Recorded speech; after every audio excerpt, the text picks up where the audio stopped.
कहते हैं हर बंद जगह सिर्फ खाली नहीं होती, कुछ दीवारें अपने अंदर चीखें कैद रखती है।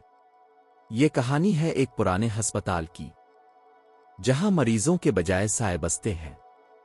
3 दोस्त अली, सारा, हारून एडवेंचर के शौक में वीरान अस्पताल जाते हैं। अंदर टूटे हुए बेड, जंग आलूद आलात और हर तरफ अंधेरा।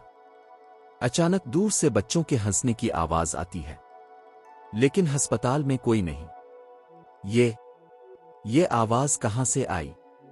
हारून दरवाजा खोलता है। अंदर एक पुराना ऑपरेशन थिएटर, फर्श पर खुश्क खून के धब्बे और दीवार पर अजीब तहरीरें। जब लाइट डालते हैं तो एक लम्हे के लिए लगता है कि ऑपरेशन टेबल पर कोई बैठा है। आंख झपकने पर वो गायब। अली को एक पुरानी फाइल मिलती है, 1987 आग लगने का हादसा।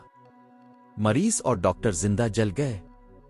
इसी वक्त स्पीकर से पुरस्रार सरगोशियां आने लगती है।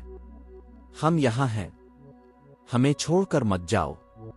रास्ता बदलते हैं तो कॉरिडोर में अंधेरे से साए निकलते हैं, कभी डॉक्टर की शक्ल, कभी नर्स, कभी मरीज। एक बच्चे का साया आकर सारा का हाथ पकड़ लेता है। इसकी आंखें जल रही हैं और वो कहता है, मेरी मां कहां है? दोस्त बाहर निकलने लगते हैं, मगर दरवाजे खुद ब खुद बंद हो जाते हैं। कमरा तेज हवा से हिलने लगता है। अचानक स्पीकर से एक ऊंची आवाज, ये अस्पताल हमारा है। रोशनी जाती है, हर तरफ अंधेरा।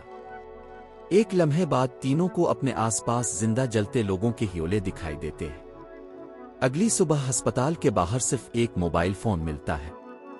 इसमें आखिरी रिकॉर्डिंग चल रही है, सारा की चीख और फिर आवाज, हम यहां कैद हैं, हमेशा के लिए। कहते हैं आज भी रात को अगर कोई पुराने अस्पताल के पास से गुजरे तो अंदर से मरीजों की चीखें सुनाई देती है।